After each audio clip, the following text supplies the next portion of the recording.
It's 11:48 and you're listening to Claire Kearns on About Bradford on BCB 106.6 FM, and it's European Day of Languages. It's the 11th European Day of Languages, and joining me on the line now is language expert Alex Wolfson. Good morning, Alex. Good morning, how are you? I'm pretty good, thanks. How are you? Yeah, not bad, not bad. We should probably say bonjour or ciao instead of hello, right? Hello, and all the rest of it. Yeah. Let's see, what's the most maybe exotic one? Gosh, can't even think of one. Buenos dias. Buenos dias.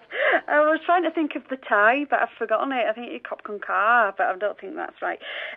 So this is the 11th annual European Day of Languages. That's right. Been going a fair amount of time.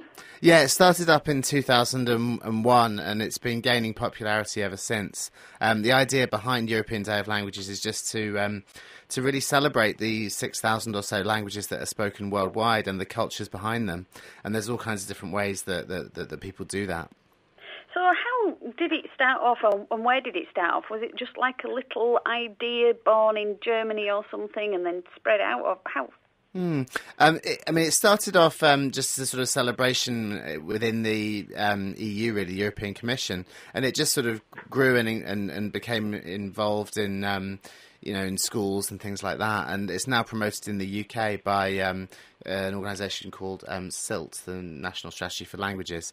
I'm not quite sure of exactly its journey, but I know it started in Europe and now it's kind of in the EU, and it's now very, very widely celebrated in this country and others.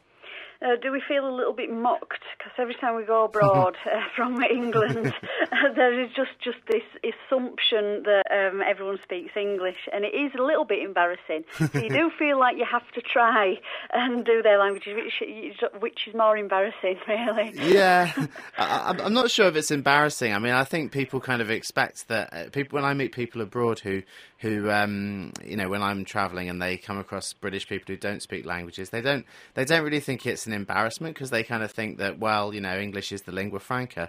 But I personally, in ESL language travel, thinks that if you can speak another language, it really just helps you to enjoy the foreign country that you're in a lot more, because you can communicate with people on a different level. You can get under the skin of their culture knowing the language as well. So we think it's a really just a good thing to do.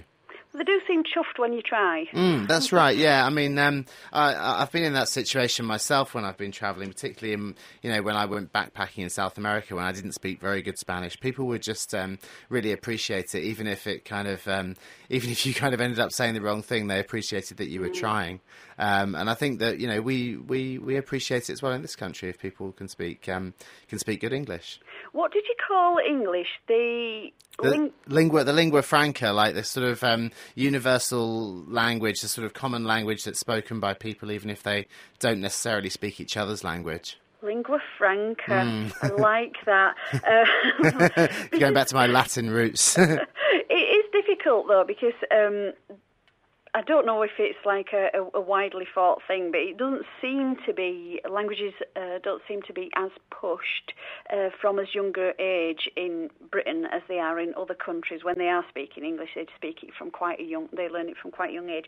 But then again, which one do you pick? Do you pick Spanish? Do you pick German? Do you pick French? When you've got the option at about 12 of, how do you know which one is going to benefit you the most? Yeah, I mean, I think the starting to learn languages from a young age is changing. I mean, there has been government initiatives to kind of push language learning a bit more in primary schools, which is really good.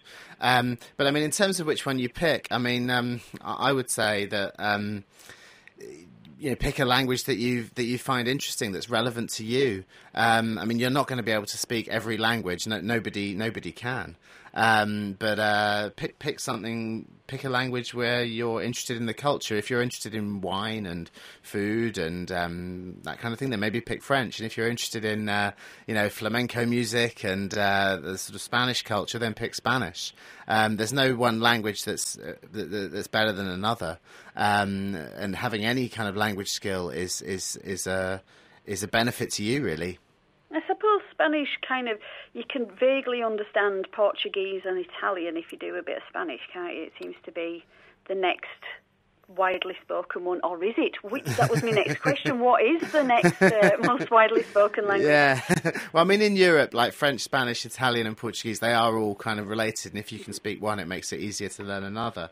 But I mean, in terms of what your question about what's the most important language, I mean, the one that's kind of growing most is Mandarin Chinese. Right. And then people are often quoted as saying that's the language that you'll need to speak in the future to do business, to kind of, achieve your goals. But I'm not sure if it's necessarily at a stage where it's better at the moment to learn Mandarin.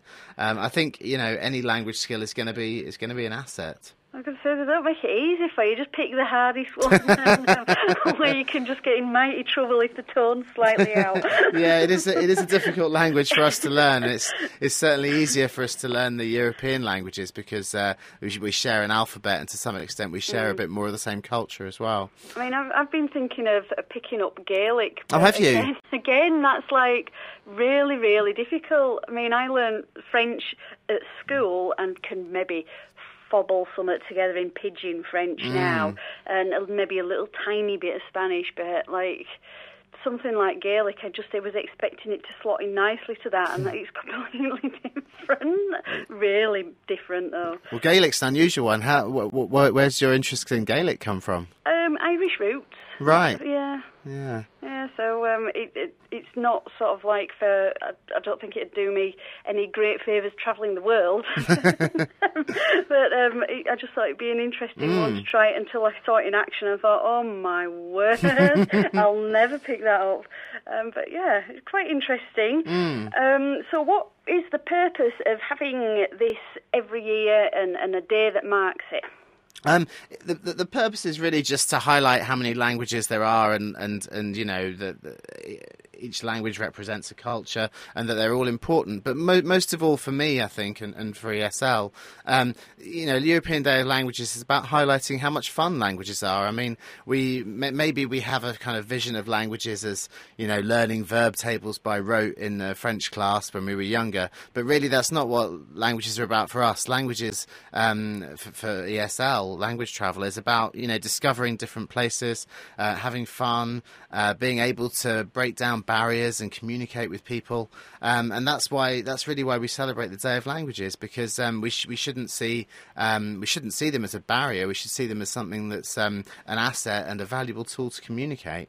I must admit, when I do get something right in another language, I do feel a little bit chuffed. Yeah, myself. It's a great feeling of personal satisfaction to learn a language, because it's something that stays with you, and it stays in your mind. And even though, for example, with me, I learnt French years ago and didn't use it for a long time, but now I have to travel to ESL's head office in the French-speaking part of Switzerland.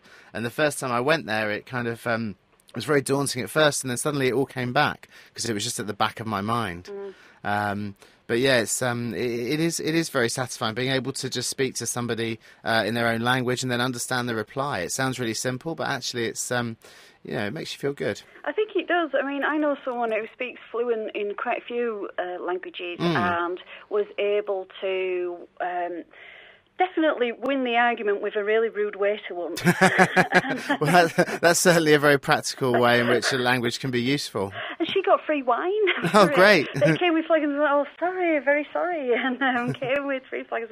So it does pay off. And it's also very impressive, if you're at a party and you can sort of show off your language skills, it makes you seem, exotic and intelligent. And, being able to speak another language is interesting and attractive. A useful person to take on holiday. Yeah, definitely. Definitely. So where can people go to find out more about learning languages? Well, best place to start is the ESL Language Travel website. That's esl.co.uk. But we're also doing a free information day in Leeds City Centre next week on Thursday afternoon. So if you're really interested, then come in for a no-obligation chat and find out a bit more there. Brilliant. Thank you very much. Thank you.